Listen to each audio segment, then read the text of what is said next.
Shalom Jemaat Tuhan, selamat datang di ibadah tengah minggu ICA Jemaat Indonesia Hong Kong. Senang saya Pastor Yer dan ada Pastor Ari di sini menyapa Anda semua pada hari ini. Kita akan beribadah bersama-sama secara online dimanapun Anda berada. Saya berharap supaya kita bisa menyingkirkan kesibukan kita sejenak atau memfokuskan hati dan pikiran Anda sembari mengerjakan pekerjaan yang tidak bisa dilewatkan pada saat ini. Hari ini kita akan belajar tentang sebuah perumpamaan yang Yesus ajarkan tentang seorang Samaria. Kita akan belajar tentang apa itu sesama kita dan apa yang dapat kita pelajari dari perumpamaan ini. Saya percaya ini akan menjadi berkat buat kita semua. Ini akan mengingatkan kita semua, menyegarkan kembali makna dari sesama, dan itu akan bisa mendorong kita semua bisa saling menolong, saling menopang, saling menguatkan satu sama lain. Sebelumnya, tim pujian akan memimpin kita semua dalam pujian penyembahan dan saya akan buka di dalam doa. Mari kita berdoa bersama-sama. Bapa, terima kasih buat saat ini. Kami mengucap syukur jika kami dapat bertemu kembali di hari Rabu ini Tuhan. Kami mau memuji Tuhan, kami mau menyembah Tuhan bersama-sama secara online. Dan kami akan belajar sesuatu dari firman-Mu. Biarlah setiap firman yang kami pelajari, setiap firman yang kami renungkan saat ini akan jatuh di tanah yang subur. Dan itu akan berbuah dalam kehidupan kami. Dan kami akan saling mengasihi, saling menopang, dan kami saling memperhatikan sesama kami. Terima kasih ya Tuhan, kami serahkan waktu-waktu ini di dalam nama Yesus. Amin.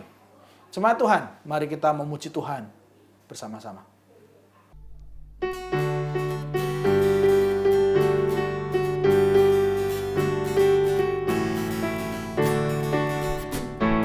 Langit dan bumi, pujilah Tuhan, sebab Dia ciptakan semuanya.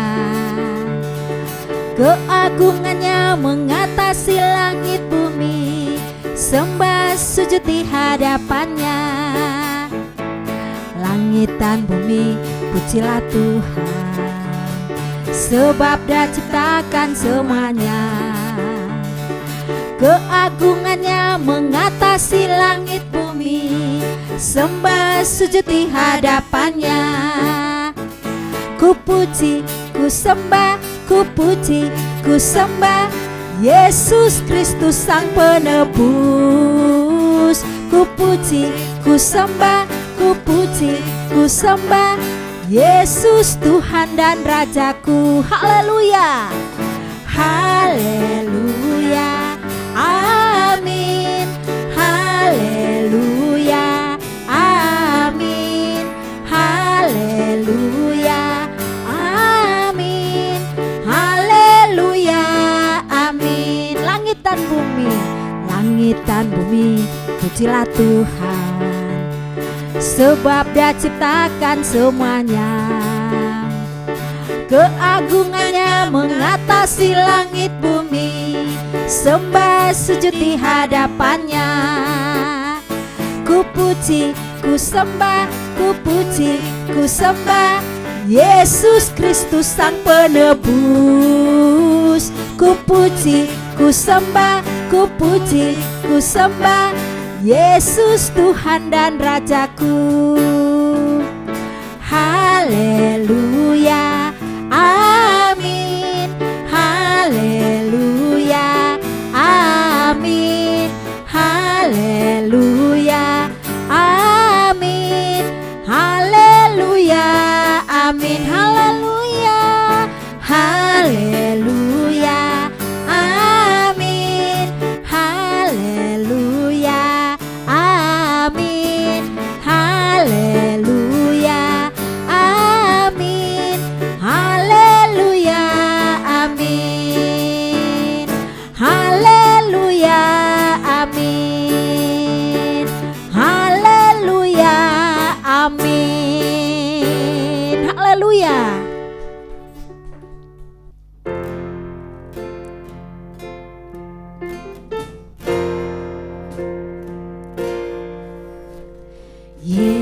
Yesus, Kau sungguh baik. Yesus, namamu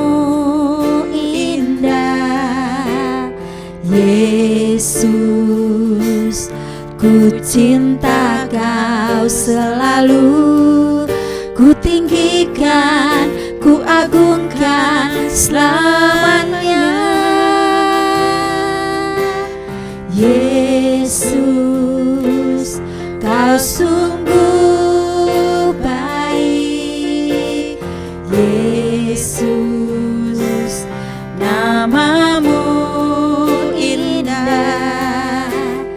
Yesus, ku cinta Kau selalu.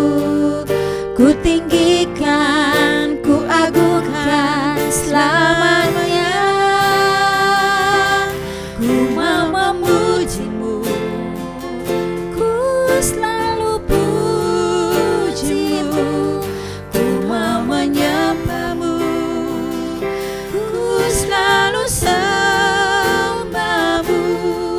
Kau yang layak terima semua pujian, kemuliaan hanya bagi Tuhan.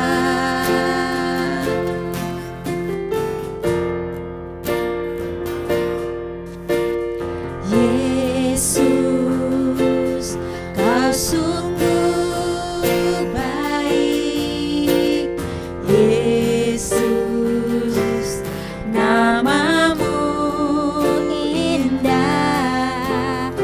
Yesus, ku cinta Kau selalu.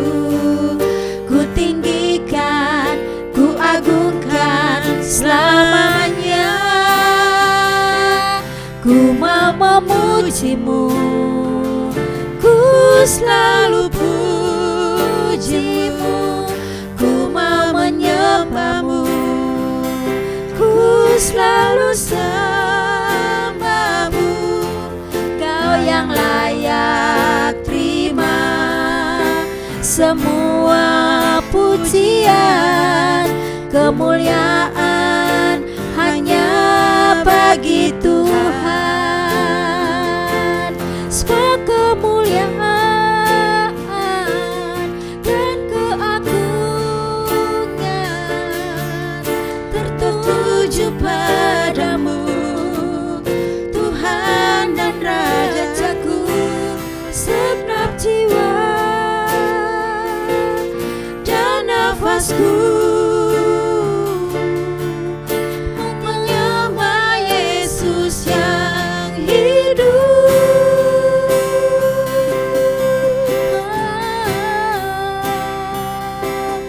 Ku mau memujimu, ku selalu pujimu. Ku mau menyembahmu, ku selalu sembahmu. Kau yang layak terima semua pujian, kemuliaan hanya bagi Tuhan. Ku mau memujimu, ku selalu pujimu. Ku mau menyembahmu, ku selalu sembahmu. Kau yang layak terima semua pujian, kemuliaan hanya bagi Tuhan. Kau yang layak terima semua pujian, kemuliaan hanya bagi Tuhan. Kau yang layak terima semua pujian, kemuliaan hanya bagi Tuhan.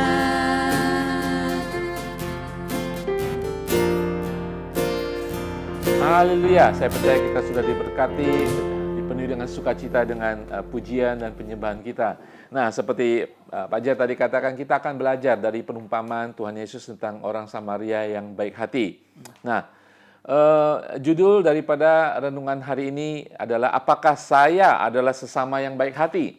Ya, minggu-minggu ke depan kita akan belajar kebenaran dari perumpamaan yang diberikan oleh Tuhan Yesus. Pasti kita percaya ada kebenaran di sana, ada aplikasi yang bisa kita lakukan dalam kehidupan kita, dan pasti Tuhan ingin mengajarkan bagaimana kita bertingkah ya dengan perumpamaan yang ada. Nah, perumpamaan orang Samaria yang baik bisa saudara baca di dalam Lukas pasal ke-10 ayat 25 sampai 37. Nah, secara garis besar ya Pak Jer ya, sebenarnya perumpamaan ini memberikan suatu standar bagaimana kita memiliki kasih yang lebih tinggi. Ya, tidak hanya seperti dunia, tetapi standar kasih surgawi. Tapi Tuhan Yesus tidak hanya memerintah kepada kita, tetapi Dia memberikan contoh, Pak Jer ya.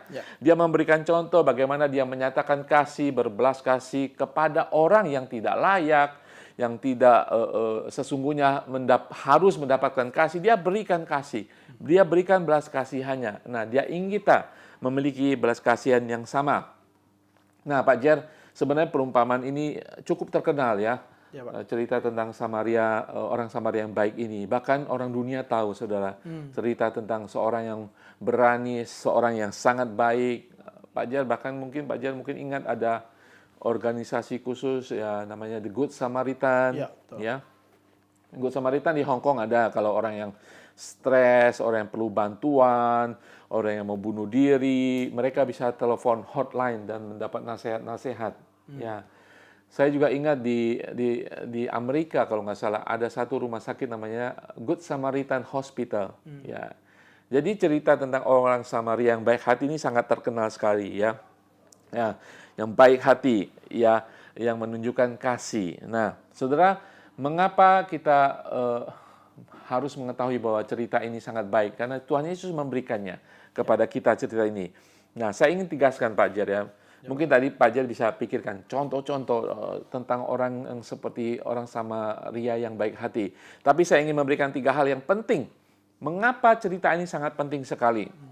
Kita baca, kita menerima khotbah berkali-kali. Tapi kadang-kadang dalam khotbah-khotbah tertentu hanya cerita tentang orang Samaria itu yang dibacakan. Ya, dikatakan ada seorang yang turun dari Yerusalem ke Jericho ya kan, mulai dari situ. Tetapi kalau saudara harus baca dari ayat-ayat sebelumnya, nah itu sangat menarik sekali. Mengapa saudara? Ada 3 hal. Mengapa ini penting sekali? Pertama, ini bukan cerita biasa-biasa saja saudara. Ya. Ini tentang kepastian hidup orang benar, orang percaya itu kehidupan kekal. Mengapa saudara? Cerita ini dimulai Pak Jer ya. Ketika seorang ahli Taurat bertanya kepada Tuhan Yesus di pasal 10 ayat 25 mengatakan, "Guru, apa yang harus kuperbuat untuk memperoleh hidup yang kekal?" Nah, mengapa saya katakan cerita ini sangat penting? Karena dimulai dengan pertanyaan untuk mendapatkan hidup yang kekal. Bukankah itu sangat penting bagi orang, setiap manusia, untuk mendapatkan kehidupan yang kekal? Nah, nanti kemudian Tuhan Yesus bercerita tentang orang Samaria yang baik. Nah, ini sangat penting terutama untuk kehidupan orang Yahudi pada saat itu, dalam iman mereka, bangsa agama Yahudi, Judaism, dan juga Tuhan Yesus ingin mengajarkan kepada saudara dan kita bahwa tidak hanya cukup untuk kita tahu, kita mengerti tentang kebaikan yang kita lakukan, tetapi juga kita harus tahu kita melakukan kebaikan itu menentukan kehidupan kekal kita. Saudara, Pak Jer, bukan berarti saya katakan kita melakukan kebaikan untuk mendapatkan kehidupan kekal. Kenapa saudara? Kehidupan kekal itu tidak ditentukan dari perbuatan baik. Tetapi perbuatan baik kita ditentukan ketika kita sudah mendapatkan kehidupan kekal. Artinya, ketika kita percaya kepada Tuhan Yesus, ada hubungan yang baik dengan Tuhan Yesus. Hubungan rohani yang baik dengan Tuhan Yesus sebagai umat Tuhan. Saudara pasti akan meniru Tuhan Yesus. Saudara akan meneladani apa yang dilakukan Tuhan Yesus. Nah, orang ahli Taurat ini bertanya, untuk bagaimana saya bisa mendapatkan kehidupan yang kekal? Tuhan Yesus mengatakan di ayat berikutnya, dikatakan, apa yang dikatakan Alkitab untuk mendapatkan kehidupan kekal? Nah, orang itu mengutip lagi di dalam mengutip perjanjian lama karena dia ahli Taurat. Dikatakan ayat 27 mengatakan, jawab orang itu, kasihilah Tuhan Allahmu dengan segenap hatimu dan dengan segenap jiwamu dan dengan segenap kekuatanmu. Amen. Dan dengan segenap akal budimu, dan kasihilah sesamamu manusia seperti dirimu. Kemudian kata Yesus kepadanya, "Jawabmu itu benar, perbuatlah demikian, maka engkau akan hidup." Amin. Ya. Nah, kemudian anak ahli Taurat ini ingin lagi, dia tahu dia sudah bisa melakukan mengasihi Tuhan dengan segala-galanya, tetapi yang dia pikirkan bagaimana mengasihi sesama. Ya. Nah, ini yang mungkin susah dia lakukan. Ya, mengasihi sesama. Dia menjebak Yesus dengan pertanyaan, siapa sesamaku? Dia seakan-akan ingin mengatakan, yang mana sesamaku? Yang mana? Dia ingin Yesus melegalisir bagaimana kotak-kotak orang sesama bagi dia saat itu. Ya. Nah, disinilah Tuhan Yesus ingin mengatakan, mengasihi sesama, mengasihi Allah itu bukan sekedar pengetahuan agama. Kamu ahli Taurat, kamu belajar Alkitab. Mengasihi sesamamu itu, mengasihi Tuhanmu itu harus action. Nah, ini berbicara kepada kita bahwa inti cerita ini bukan hanya sekedar tentang perbuatan baik, tapi berhubungan dengan kehidupan kekal. Tidak hanya tentang mengetahui kebenaran, tetapi melakukan kebenaran. Nah, Saudara harus tahu, cerita ini juga sangat penting sekali, bukan mencari siapa sesama kita, tetapi kembali kepada kita, apakah saya ini menjadi sesama yang baik? Apakah saya ini termasuk sesama yang baik? Nah, jadi sebenarnya pertanyaan siapakah sesamaku yang harus saya lakukan kebaikan, itu sebenarnya pertanyaan yang salah. Harus ditanyakan adalah, apakah saya termasuk sesama yang baik, yang berbaik hati, memiliki perbuatan baik? Karena Yesus bertanya di dalam Lukas 10 ayat 36, siapakah sesama manusia dari orang yang jatuh ke tangan penyamun itu? Saudara tahu ceritanya, ya ada orang yang dirampok ketika berjalan turun dari Yerusalem ke Yeriko. Ya, saudara tahu ada cerita seorang imam lewat, tidak menolong, hanya melihat dari jauh. Ada seorang Lewi yang melihat dari jauh, tidak menolong. Nah, kemudian ada orang Samaria yang bermusuhan, yang berbeda agama dengan orang Yahudi, dia yang menolong. Nah, orang ahli Taurat ini bertanya, siapakah sesamaku? Tuhan Yesus mengatakan ini. Nah, kemudian Tuhan Yesus katakan, siapakah sesama dalam cerita ini? Akhirnya ahli Taurat itu dengan malu-malu berkata, orang Samaria yang baik. Ya, mungkin kita berpikir sesama kita itu orang yang dirampok, ya, orang yang menderita. Memang itu sesama yang harus kita tolong, ya harus kita tolong. Tetapi Yesus memiliki pertanyaan lebih dalam lagi. Apakah saudara sesama yang baik? Apakah kita memiliki jiwa, spirit, kelakuan seperti orang Samaria? Karena Tuhan Yesus bertanya, siapakah sesama manusia dari orang yang jatuh ke tangan penyamun ini? Ahli Taurat itu tidak mengatakan orang Samaria, Pak Jar. Ya. Pak Jar perhatikan, orang ahli Taurat tidak mengatakan orang Samaria itu. Dia tidak mengatakan itu karena dia mungkin musuhnya, mungkin dia merasa malu. Ya. Ya, tapi dia mengatakan orang yang menolong orang yang dirampok itu. Nah, saya ingin katakan bahwa cerita orang Samaria yang baik itu sangat penting, saudara. Ya, karena tidak hanya tentang perbuatan baik yang harus kita lakukan, tetapi cerita tentang bagaimana hubungan kita dengan Tuhan, cerita tentang kehidupan kekal, cerita tentang apakah saudara dan saya termasuk menjadi orang yang seperti orang Samaria yang baik. Ya. Amin, saudara. Nah, sebelum Pak Jar mungkin ada cerita testimoni tentang orang-orang yang sungguh-sungguh hidupnya menjadi seperti orang Samaria yang baik. Saya teringat Ibu Teresa, Pak. Oh iya, iya. Ibu Teresa adalah orang yang memang bisa menjadi perbandingan yang equal, yang sama seimbang dengan orang Samaria ini. Iya. Karena beliau meninggalkan rumahnya, meninggalkan seluruh hartanya dan segala sesuatunya untuk datang ke India, ya, tidak salah. Ya, India. Ke India untuk melayani orang yang miskin di sana, yang sama sekali berbeda daripada rasnya, melayani orang-orang yang sama sekali tidak sama agamanya, bahkan tidak melihat agamanya apa, beliau tetap melayani, beliau tetap melakukan kebaikan kepada mereka semua. Jadi dan juga para misionaris yang ada, saya kenal beberapa teman yang memang meninggalkan rumah mereka, bahkan menjual rumah mereka, mereka tidak punya rumah di kampung halaman, tetapi mereka mau datang ke Indonesia, mau datang ke Malaysia, ke beberapa negara yang ada di Southeast Asia, Asia Tenggara, hanya untuk melayani jiwa-jiwa, hanya untuk membuat sebuah kebaikan dalam tanda kutip supaya mereka bisa mengalami perubahan, mereka bisa mengalami kasih Kristus. Jadi menurut saya misionaris adalah bisa menjadi teladan atau contoh yang baik supaya kita bisa melakukan kebaikan yang sama. Iya betul Pak Jer ya. Nggak mungkin menjadi misionaris yang ke daerah-daerah pedalaman itu kalau tidak punya belas kasihan. Nggak mungkin Pak Jer ya. Dia nggak tahu di sana ada apa. Pasti suku bangsa lain, hambatannya pasti setinggi gunung. Bahkan mengancam hidup mereka, kita juga tidak tahu. Iya banyak yang mati di sana ya. Saya pernah baca satu cerita yang benar-benar membanggakan ya, seorang misionaris. Dia jual semuanya seperti Pak Jer katakan. Dia berlayar hanya barang-barangnya yang dibawa hanya seperluan yang diperlukan saja. Ditaruh di mana sudah, dia tidak bawa koper, dia taruh di peti mati, dia bawa bersama dengan peti matinya. Dia siap mati, saudara. Dia tahu apapun tantangan dia harus pergi karena belas kasihan. Dan saya pernah membaca satu misionaris juga ke tempat memang ke pedalaman sampai tidak punya makan, kena sakit penyakit malaria, sembuh, sakit lagi sembuh. Sangat-sangat menderita. Kenapa? Karena dia tahu orang-orang di sana perlu Tuhan Yesus, perlu belas kasihan. Ya, dia tahu mereka dalam ikatan iblis, dalam penderitaan karena opres daripada si iblis. Itu yang mereka lakukan. Hati seorang Samaria ada pada mereka. Sampai mereka harus mati kekurangan makanan dan sebagainya. Nah, saudara, satu hal yang lebih penting lagi sebelum Pak Jer menceritakan, memberikan pelajaran apa yang kita bisa dapati dari cerita tentang orang Samaria yang baik ini. Nah, kalau saudara perhatikan ya, Pak Jer, kita perhatikan, ketika Yesus menceritakan perumpamaan ini, ya, sangat detail sekali kebaikan orang Samaria ini, sangat detail, saudara, sangat detail sekali.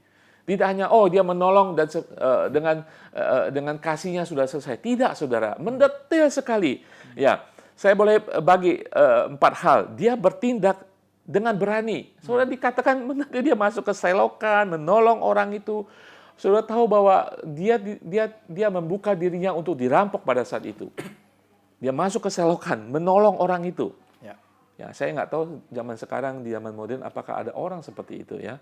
Jadi Tuhan Yesus ingin memberikan cerita, orang Samaria itu bertindak dengan berani, dan orang itu juga penuh dengan belas kasihan, seperti hanya Tuhan Yesus. Dia ingin saudara dan saya, seperti orang Samaria itu, seperti Tuhan Yesus adanya, penuh dengan belas kasihan. Dan ketiga, diceritakan orang Samaria itu sungguh-sungguh bermurah hati, baik adanya. Dia mengolesi dengan minyak, dengan anggur, dengan biaya. Tidak hanya biaya untuk penginapan, sampai dengan perawatan untuk beberapa hari. Itu detail sekali kemurahan hati orang Samaria yang diceritakan Tuhan Yesus.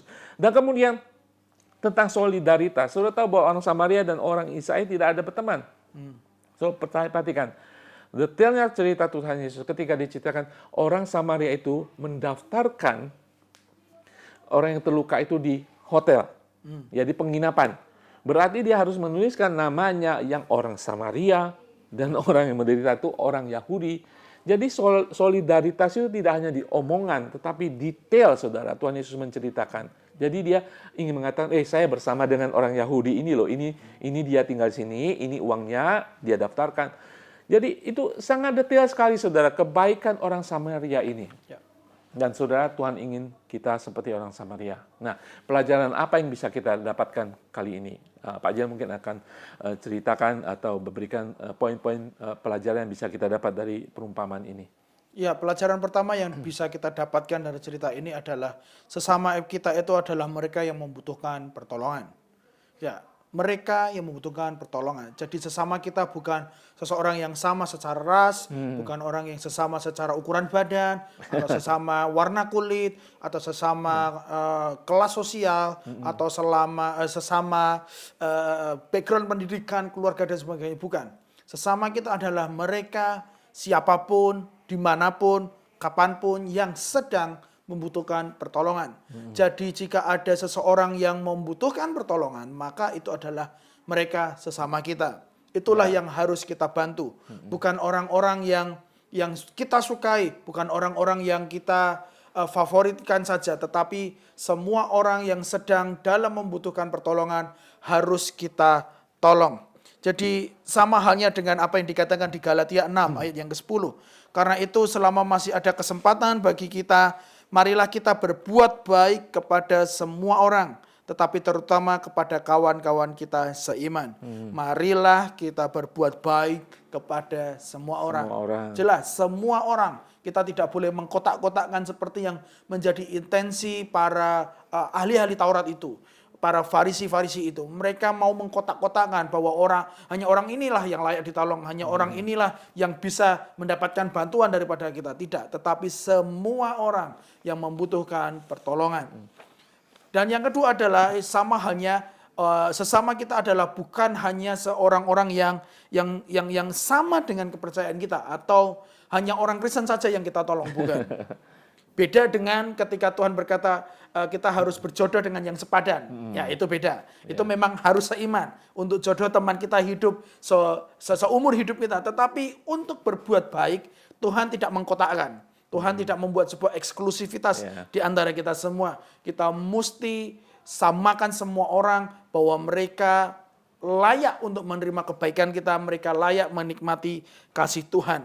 Kalau kita mengkotak-kotakan, maka sama saja kita orang yang munafik. Kalau kita membeda-bedakan, kita berarti sama-sama orang yang tidak tulus untuk mengasihi Tuhan, bahkan mengasihi sesama. Kita mesti mengasihi orang lain, meskipun mereka tidak satu iman dengan hidup kita. Yakobus 1 ayat 22 berkata bahwa tetapi hendaklah kamu menjadi pelaku firman dan bukan hanya pendengar saja. Sebab jika tidak demikian kamu menipu diri sendiri. Ayat 27, ibadah yang murni dan yang tak percaya di hadapan Allah Bapa kita ialah mengunjungi yatim piatu dan janda-janda dalam kesusahan mereka dan menjaga supaya dirinya sendiri tidak dicemarkan oleh dunia. Saya jadi teringat ada beberapa pelayanan di Indonesia, Pak, di mana mereka mereka melakukan pelayanan kepada agama apapun. Ketika mereka mengunjungi mereka kegiatan sosial, mereka bukan hanya mengunjungi yatim piatu yang Kristen, bahkan yang non-Kristen pun mereka datangi, mereka bantu, mereka lakukan apapun sebisa mereka. Ataupun ada yang pergi ke satu tempat di mana mayoritas non-Kristen, mereka tetap melayani di sana, mereka bekerja, mereka membantu apapun. Jadi itulah yang harus kita lakukan, di mana kita tidak boleh membedakan, kita hanya memiliki belas kasihan penuh kepada mereka yang maaf kata mungkin Kristen saja, orang percaya saja, tetapi yang non-Kristen, agama yang lain, kita kurang peduli, kita kesampingkan kebutuhan mereka. Iya Pak Jer ya, kalau Tuhan menyuruh kita menjadi garam dan terang, nggak mungkin kita terang kita kayak sekarang ini. Terangnya ke saya saja, Pak Jar nggak boleh, ya kan? Tuhan Yesus mengatakan, dia adalah terang dunia. Dia menerangi semua orang. Ya demikian hal kita ketika kita melakukan perbuatan baik. Jangan kita membeda-bedakan atau mengkotak-kotakan. Tuhan tidak mengajarkan seperti itu. Tuhan memberkati saudara menjadi terang, jadilah terang dimanapun saudara berada. Ya Pak Jar ya. Teruskan Pak Jar. Ya, yang ketiga, kita harus mau membayar harga. Nah, ketika ini kita susah Pak Jar. Betul Pak, tidak semua orang mau membayar harga, maunya diberi harga, menerima. Kita harus membayar harga, kita harus mau mengambil sesuatu yang sulit, sesuatu yang harus kita korbankan dalam hidup kita demi orang lain. Belas kasihan yang muncul di hati kita itu ada harga yang harus dibayar, dan kita harus mau rela melakukannya. Kalau kita mau melakukan sesuatu seperti yang dilakukan oleh orang Samaria tadi, maka ada resiko-resiko yang harus diambil. Mau menghadapi setiap resiko yang ada. Orang Kristen dipanggil untuk mengambil resiko. Dikatakan di Lukas 6 ayat 30, berilah kepada setiap orang yang meminta kepadamu, dan janganlah meminta kembali kepada orang yang mengambil kepunyaanmu. Selain itu kita juga harus rela menyisihkan waktu kita. Ya, saya tahu bahwa kita semua istilahnya hidup dengan orang lain. Jemaat ICA yang di Hong Kong ini hidup karena orang lain, jadi atas kendali majikan mereka, atas kendali tempat mereka bekerja. Jadi ada waktu yang sedikit untuk diri mereka sendiri. Tetapi pun begitu, Alkitab memberitahu kepada kita bahwa kita harus rela memberikan waktu kita yang sedikit itu untuk menolong orang lain. Orang Samaria itu pasti juga orang yang sibuk. Ya, Orang pasti Samaria sibuk. itu pasti punya kesibukan, pekerjaan yang tidak bisa ditinggal. Sama seperti kita semuanya. Ya. Tetapi walaupun begitu, kesenangannya dia relakan untuk menolong orang lain. Dia rela membawa sebentar ke hotel, ke tempat penginapan, mengurus sejenak administrasi, meninggalkan beberapa uang supaya orang Yahudi yang dirampok itu bisa hidup lebih baik. Jadi dia meninggalkan, dia rela membayar harga kehilangan waktu pribadinya. Dan setelah semua urusan selesai, dia harus melanjutkan perjalanan dan mengerjakan apa yang menjadi pekerjaannya. Dan kita juga harus rela untuk berkorban. Seperti yang sudah saya singgung tadi, bahwa kita mesti berkorban, membayar harga seberapapun itu untuk keselamatan orang-orang yang ada di sekitar kita. Jadi jemaat Tuhan, seperti juga seri kita bulan ini ya Pak Ari, kita harus membuat sebuah perubahan, di mana sesungguhnya perubahan untuk diri kita sudah kita selalu kerjakan. Tetapi maukah kita melakukan sesuatu untuk membuat sebuah perubahan di komunitas kita, di tempat kita bekerja, di tempat kita tinggal, untuk keluarga kita, untuk bahkan orang miskin yang ada di sekitar kita yang selalu kita lintasi, kita lewati, untuk satpam mungkin yang selalu kita sapa sebelum kita masuk gedung, yang selalu kita katakan selamat pagi, selamat malam dan sebagainya. Kita harus peduli terhadap di sekitar kita dan kita harus memiliki hati belas kasihan sebagaimana Yesus sudah ajarkan melalui cerita orang-orang Samaria ini. Iya Pak Jer ya, memang apa yang kita lakukan seri khotbah bulan ini, saya percaya dengan renungan hari ini membawa saudara lebih mengerti lagi. Ya, kita menolong bukan karena kita memilih untuk menolong, kita menolong seperti orang Samaria karena keadaan itu dibutuhkan. Jadi mulailah kita melihat kehidupan kita pada saat ini, dimanapun saudara berada, ketika ada pertolongan, lakukan sebisa saudara. Tuhan tidak pernah meminta saudara melakukan yang ekstravaganza, yang hebat-hebat saudara. Mulai dengan yang kecil yang bisa saudara lakukan. Amin. Sekali lagi firman Tuhan hari ini untuk mengajak kita saudara, bukan sekedar berbuat baik. Ya, sekali lagi ada yang lebih dalam lagi. Tuhan ingin mengatakan bahwa, hey, aku ini adalah Allah yang berbelas kasihan. Aku memberikan contoh berbelas kasihan. Dan saat ini aku menceritakan suatu perumpamaan orang Samaria yang baik. Ya, memang kita menemukan orang yang perlu pertolongan. Tetapi orang Samaria yang baik itu adalah harus kita temukan dalam hati kita. Kalau tidak dimulai dari kita menjadi orang Samaria yang baik, sesama yang baik, kita tidak bisa akan menemukan orang lain yang bisa kita tolong. Kalau tidak ada sesama yang baik dimulai dari kita, penuh dengan belas kasihan, kita tidak pernah akan menemukan sesama yang bisa kita tolong. Ketika tidak ada belas kasihan, kita tidak bisa melihat kebutuhan untuk kita nyatakan belas kasihan, untuk menyatakan pertolongan kita. Dan Tuhan Yesus mengatakan, menjawab pertanyaan ahli Taurat ini tentang kehidupan kekal. Saudara, untuk saudara memiliki kehidupan kekal, untuk saudara bisa melakukan perbuatan baik, dimulai dari Yesus. Hanya Yesus yang bisa menyelamatkan kita, yang akan memberikan belas kasihan kepada kita, sehingga menjadikan kita orang Samaria menjadi sesama yang baik bagi orang yang membutuhkan.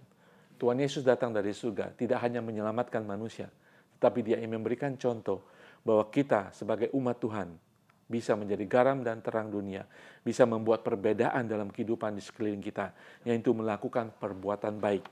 Amin, saudara. Mulai dari hati yang diubahkan, hati yang penuh belas kasihan, menjadikan diri kita adalah sesama yang baik, dan kita akan menemukan orang-orang yang membutuhkan pertolongan. Akan gampang sekali Pak Jer. Kita akan melihat orang yang membutuhkan pertolongan.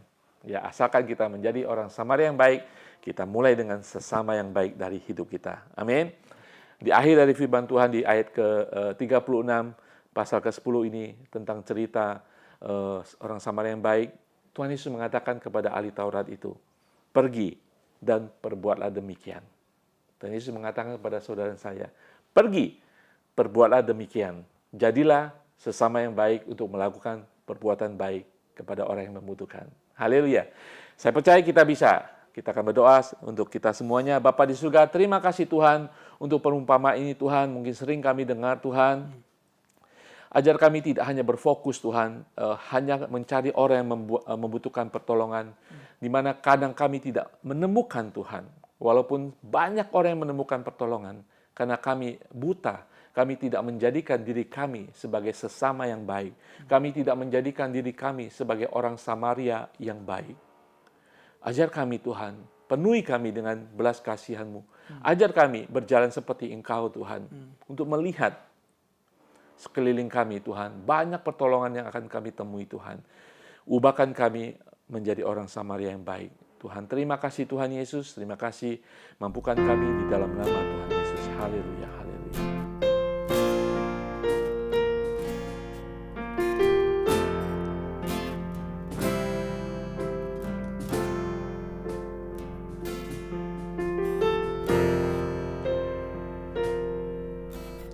Besar dan ajaiblah karya-Mu, adil dan benarlah jalan-Mu, Raja segala bangsa yang maha kuasa, mulia nama-Mu. Besar dan ajaiblah, besar dan ajaiblah karya-Mu, adil dan benarlah jalan-Mu, Raja segala bangsa yang maha kuasa, mulia nama-Mu. Layaklah segala bangsa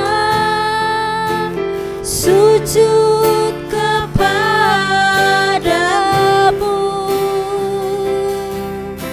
sebab Kau Allah yang kudus, layak disembah.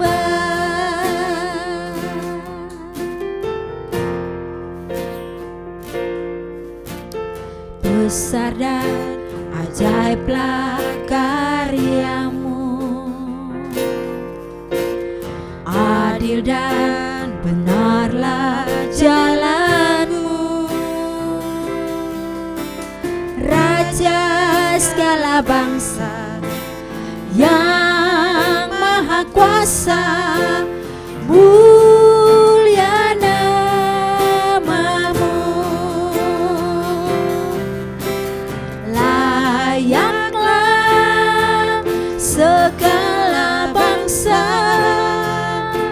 sujud kepadamu,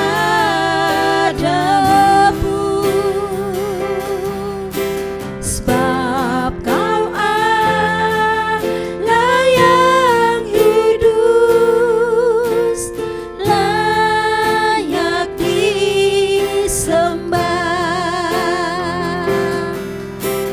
Layaklah segala bangsa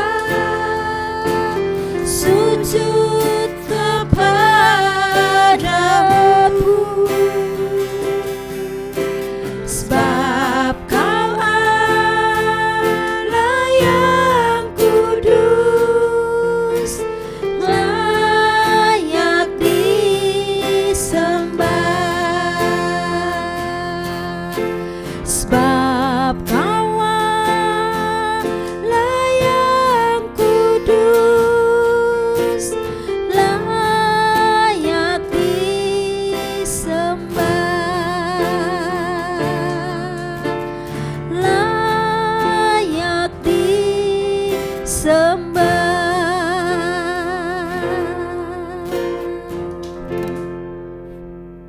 Kita akan menaikkan syafaat kita bersama-sama. Kita akan berdoa buat beberapa dari kita yang sakit. Kita akan berdoa buat salah satu jemaat yang sakit ketika matanya ada sedikit gangguan. Kita berdoa supaya Tuhan sembuhkan karena dengan sakit ini dia tidak bisa bekerja, harus ditunda untuk masuk ke majikan yang baru, jadi kita perlu berdoa supaya Tuhan menolong, Tuhan lakukan mujizat dan kesembuhan turun atas anak ini. Kita berdoa buat keluarga jemaat yang sakit karena ada beberapa masalah di dalam kandungannya. Kami tidak tahu persis, tapi Tuhan tahu dan Tuhan sanggup melakukan kesembuhan atas beliau. Dan kita berdoa buat bangsa kita supaya Tuhan terus memakmurkan bangsa kita, memulihkan, memperbaiki, karena Tuhanlah yang memegang kendali sepenuhnya atas bangsa kita. Mari kita berdoa bersama-sama. Bapa, di dalam nama Yesus kami bersama dengan umat-Mu bersatu hati berdoa buat mereka yang sakit. Kami berdoa buat salah satu jemaat kami yang sakit di bagian matanya ya Bapa, mata sebelah kirinya. Kami berdoa di dalam nama Yesus, Tuhan yang akan sembuhkan, Tuhan yang akan menolong, Tuhan Kau sanggup melakukan mujizat. Kami lepaskan kesembuhan, kami lepaskan anugerah Tuhan, kami lepaskan kebaikan Tuhan di dalam nama Yesus. Tuhan yang sanggup lakukan segala sesuatu atas tubuhnya, atas matanya dalam nama Yesus. Kami akan mendengar bahwa anak ini sudah sembuh. Amin. Kami akan mendengar bahwa Tuhan sudah menolong. Tuhan, kami berdoa buat keluarga dari jemaat yang ada memiliki masalah dalam kandungannya. Tuhan yang akan menolong ibu ini, Tuhan yang akan melepaskan setiap penyakit yang ada, setiap hal-hal yang kurang baik dari dalam tubuhnya. Kami usir dalam nama Yesus. Kami tolak dalam nama Yesus. Kesembuhan Tuhan turun, kesembuhan ilahi turun, dan ibu ini menjadi pulih, sehat, normal kembali. Amin. Di dalam nama Yesus. Hanya oleh karena anugerah Tuhan, beliau dapat sehat. Ketika kami memperkatakan kesembuhan, maka kesembuhan itu jadi. Karena Engkau telah memberikan otoritas atas kami semua di dalam nama Yesus. Dan kami berdoa buat bangsa kami ya Tuhan. Yes, bangsa di mana kami dilahirkan, kami bertumbuh. Tanah air kami bawa dalam tangan-Mu ya Tuhan. Engkau yang memegang kendali seutuhnya bangsa kami. Dari ujung timur sampai ujung barat, utara sampai selatan, Tuhan yang akan memegang. Tuhan yang akan memulihkan bangsa ini, memperbaiki bangsa ini terus-menerus dalam nama Yesus. Hikmat marifat turun atas pemimpin kami, supaya dapat membawa kemajuan atas bangsa ini. Terima kasih ya Tuhan, kami bawa seluruh keluarga kami yang ada di Indonesia. Pelihara kehidupan mereka, supaya terus baik adanya ya Bapa. Kami tutup ibadah kami pada saat ini. Terima kasih buat firman-Mu. Ubahkan hati kami. Beri kami hati seperti hati-Mu. Mata seperti mata-Mu. Tangan dan kaki seperti tangan dan kaki-Mu Tuhan. Supaya kami bisa pergi melakukan hal yang baik. Melakukan kebaikan kepada sesama kami. Semua orang yang sedang membutuhkan pertolongan. Terima kasih ya Tuhan. Kami segera tutup ibadah ini. Hanya di dalam nama Yesus. Haleluya, haleluya. Haleluya. Saudara, mari kita menerima berkat Tuhan. Amen. Firman Tuhan mengatakan Tuhan akan memberkati engkau dan melindungi engkau. Tuhan akan menyinari engkau dengan wajah-Nya dan memberi engkau kasih karunia. Dan Tuhan akan menghadapkan wajah-Nya kepadamu dan memberi engkau damai sejahtera. Haleluya. Terima kasih Bapa di surga. Terima kasih Yesus. Terima kasih Allah Roh Kudus. Selama-lamanya kami akan memuja dan mengikuti Engkau Tuhan. Kebenaran-Mu bersinar dalam kehidupan kami. Menjadikan kami murid-murid-Mu yang hidup dan hidup berkelimpahan di dalam nama Tuhan Yesus. Kami berdoa dan mengucap syukur. Haleluya. Amin. Saudara sekalian, Tuhan Yesus berkati. Sampai jumpa minggu depan.